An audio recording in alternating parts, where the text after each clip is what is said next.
Hello everyone, welcome back to MP classes level on HRM. If you are preparing UGC NET Code 55, NET JRF and PSC, even if you are studying MBA, BBA, BCA, this topic come under the Organization Behavior Unit 4 Code 55 syllabus.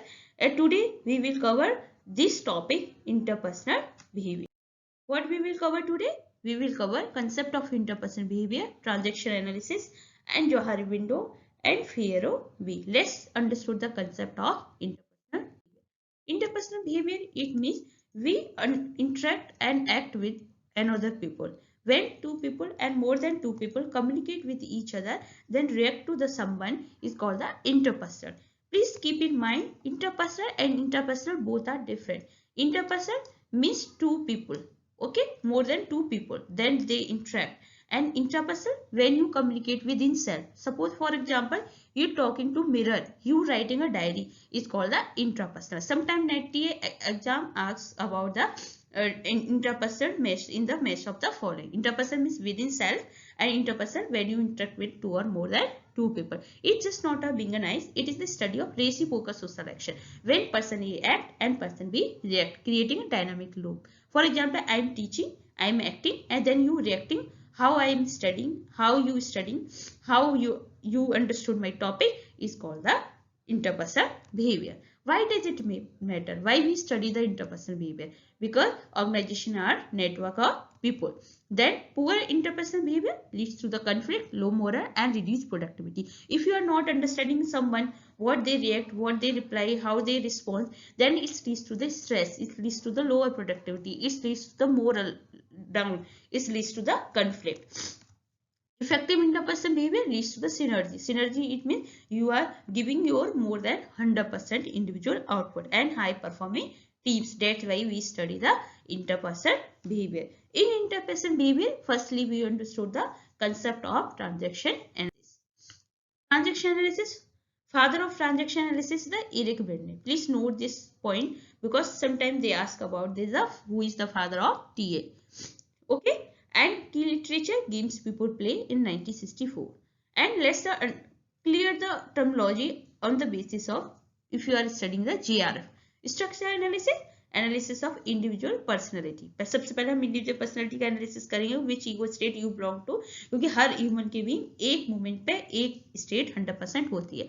Transaction analysis, analysis of what people do and say to one another. क्या कर रहा है और क्या कह रहे हैं, it's called the transaction analysis. Script analysis, analysis of specific life drama. Script मतलब just like a drama. Suppose you write your self childhood story, okay, is called the script analysis. Game analysis, analysis of ulterior transaction leading to a payoff. जब आप ulterior transaction जो hidden meaning है उसका जब आप meaning जानते हो, that's we study through the game analysis. What we will cover in transaction analysis? We will cover in transaction analysis. First we understood the structure analysis. We come in the PAC model. हमेशा याद रखना, सबसे पहले हम structure analysis, ये transaction analysis का complete study material है और हम इसे स्लोली आपके साथ कंप्लीट करेंगे. स्ट्रक्चर एनालिसिस में पैक मॉडल मतलब parent adult child. Then transaction analysis, analyse communication, किस तरीके से समवन स्पीक कर रहा है और कौन किस तरीके से उसको रिप्लाई कर रहा है. स्ट्रोक्स, किस तरीके से आप रिकॉग्निशन है, रेनफोर्स है, लाइफ पोजीशन, आप अपने बारे में और खुद के दूसरों के बारे में क्या सोचते हो, आपका पीओवी क्या. Games and rackets, repeated patterns and life script, unconscious life plan, जो आपके चाइल्डहुड मेमोरी है उनके बेसिस में आप अपने आप को रीइंफोर्स करते हो. ये हमारा कंप्लीट है जिसके बारे में हम वन बाय वन स्टडी करेंगे. First come on to the structure analysis. Structure analysis it come under the PA key. P stand for parent, A stand for adult and C stand for child. Parent in means taught concept. दे हमेशा वो हमेशा आपको teach करेंगे, आपको ऐसे करना है, ऐसा नहीं करना, आपको जज करेंगे, आपकी केयर भी करेंगे, आपको क्रिटिसाइज भी करेंगे. इस द टॉट कंसेप्ट, हमेशा आपको कुछ ना कुछ सिखाते रहते हैं. Second one is the adult concept.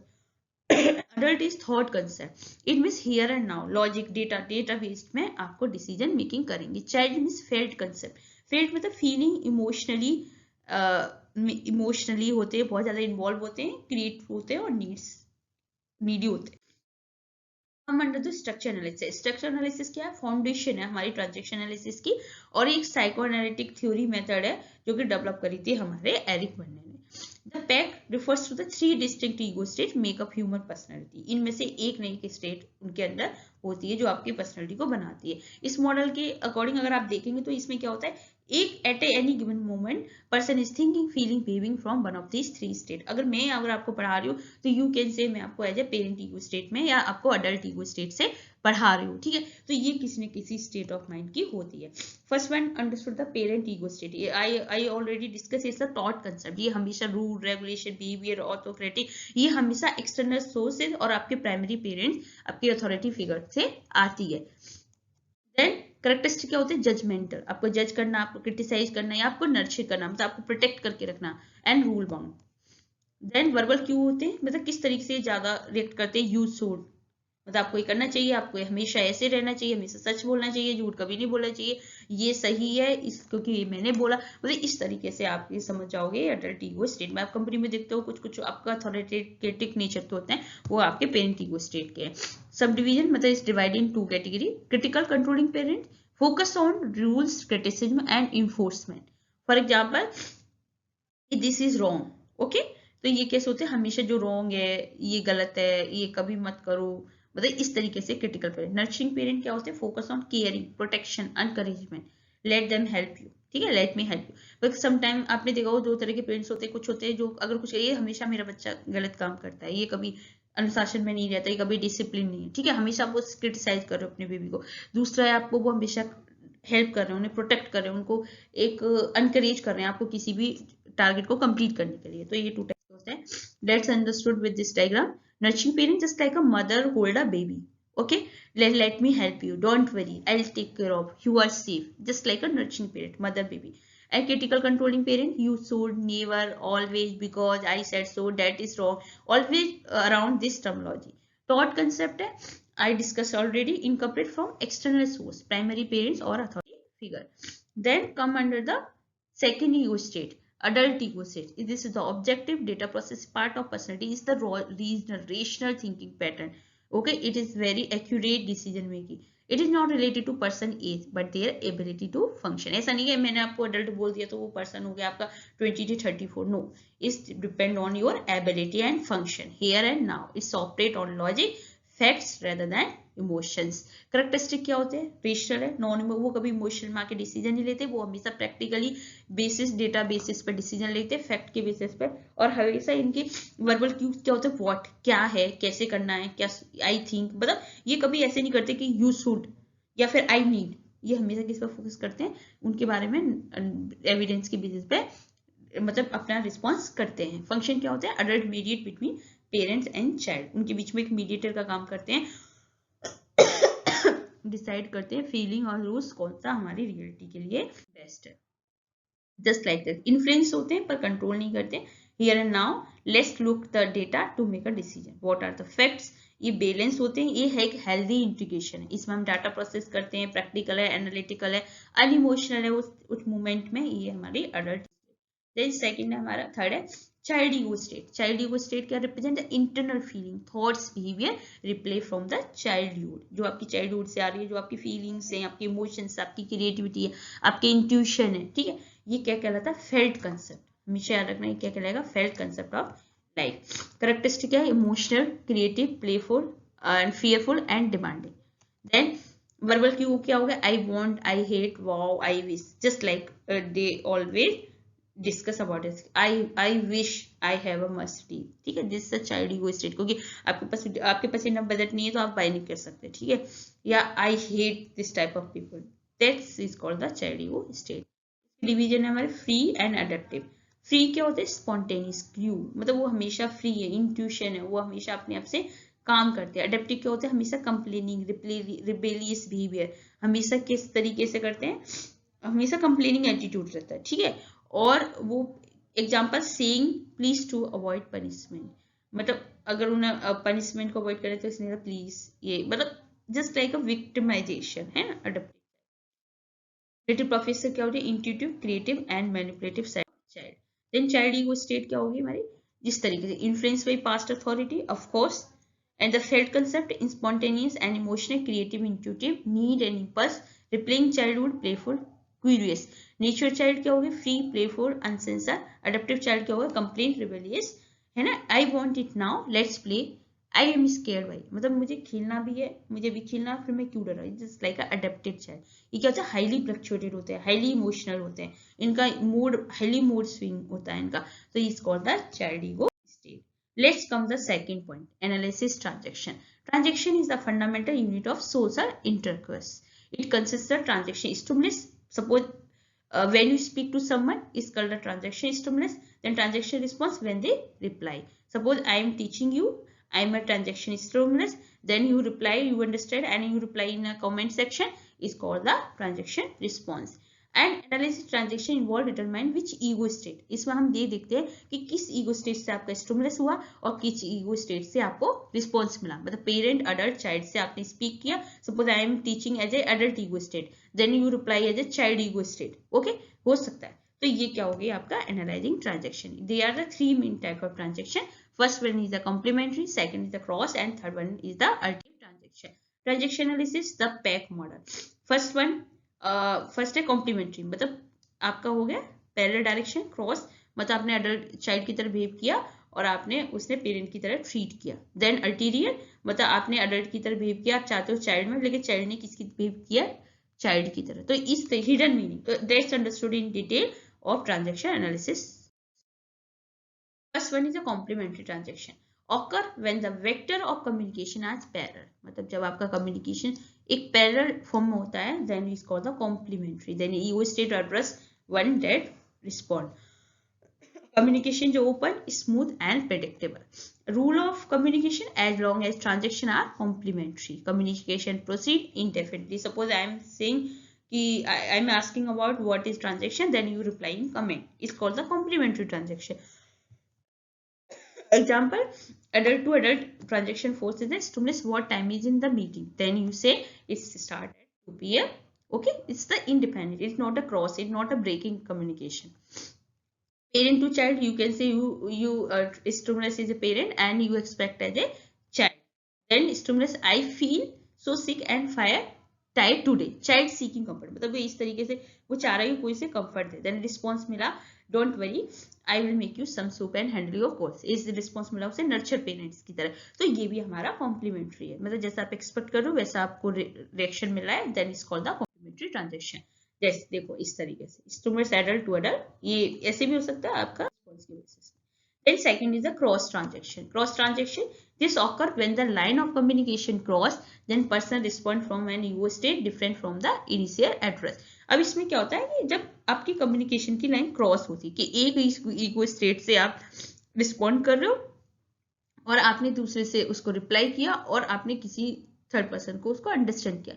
The person respond from an ego state different from initiated address, मतलब आपने एक ईगो स्टेट किया लेकिन उसने एड्रेस उसे अलग ईगो स्टेट से किया। डायनामिक क्या होगा, कम्युनिकेशन ब्रेक डाउन होगा। सपोज मैंने आपको एग्जांपल दिया कि अगर मैं बोलूँ you are looking so beautiful, ठीक है, तो एक तो ये उसने अडल्ट में बोला, ठीक है, you should say as a child thank you, but you reply क्या मैं और दिन नहीं ब्यूटीफुल लगती, तो इस कॉल्ड द क्रॉस ट्रांजेक्शन। ठीक है, तो इस क्या होता है कि कम्युनिकेशन ब्रेक डाउन होता है, stop, shift focus, this is the most common source of social conflict. Second rule of communication, when a transaction cross break communication result, फिर दोबारा से वो अपने ईगो स्टेट को रीस्टेब्लिश करते हैं कनेक्शन ट्राई करने के लिए। देन एग्जांपल क्या है, जैसे for example adult to adult, ठीक है, मैंने एज एडल्ट बोला do you know where my car की, मतलब आप डेटा के बारे में पूछ रहे हो। रिस्पॉन्स क्या मिला, चाइल्ड को, चाइल्ड टू पेरेंट्स, उसने एक के ऐसे दिया, why do always blame me for losing things, मतलब asker was seeking data adult, the responder hear as accusation, मतलब उसने इस तरीके से सुना जैसे क्रिटिकल पेरेंट्स की तरह और रिस्पॉन्ड किया उसने अडप्टिव चाइल्ड की तरह। तो this is called the cross transaction. Let's understand this type of, उसने अडल्ट की तरह बिहेव किया लेकिन उसने हियर किया उसे क्रिटिकल पेरेंट्स की तरह और रिस्पॉन्ड किया डिफेंसिव चाइल्ड की तरह, is called the transaction. Let's come to the ulterior transaction. These are the most complex because they involve two simultaneous messages, मतलब एक ही टाइम पे दो मैसेज आ रहे हैं, एक ऐसे और एक हिडन मीनिंग, मतलब एक सोशल जो आप एक्चुअली से कर रहे हो, एक साइकोलॉजिकल जो आप एक्चुअली मीनिंग है। ठीक है, तो सोशल लेवल मतलब ओवर्ट मैसेज क्या है, what is actually said adult to adult, psychological level covert what is actually meant parent to child और चाइल्ड टू चाइल्ड। डायनामिक क्या है, these form of basis of game repetitive unproductive social interaction. ये क्या होता है, ये dynamic होती है बेसिस गेम की बेसिस पे, एक रिपीटेशन की बेसिस पे, जब आपका सोशल इंटरेक्शन अनप्रोडक्टिव नहीं होता तो इस तरीके से अल्टीरियर मतलब हिडन मीनिंग होता है, ठीक है। थर्ड रूल ऑफ कम्युनिकेशन क्या है, आउटकम जो होगा अल्टीरियर ट्रांजेक्शन उनका बेसिस पे होगा साइकोलॉजिकल लेवल पे, मतलब जो आपने हिडन मीनिंग है उसके बेसिस पे, ना कि सोशल लेवल पे। एग्जांपल है डुप्लेक्स ट्रांजेक्शन में सोशल लेवल है कि do you want to come of my apartment to see my etching collection, ठीक है, अडल्ट टू अडल्ट था, ये हमारा सोशल लेवल है।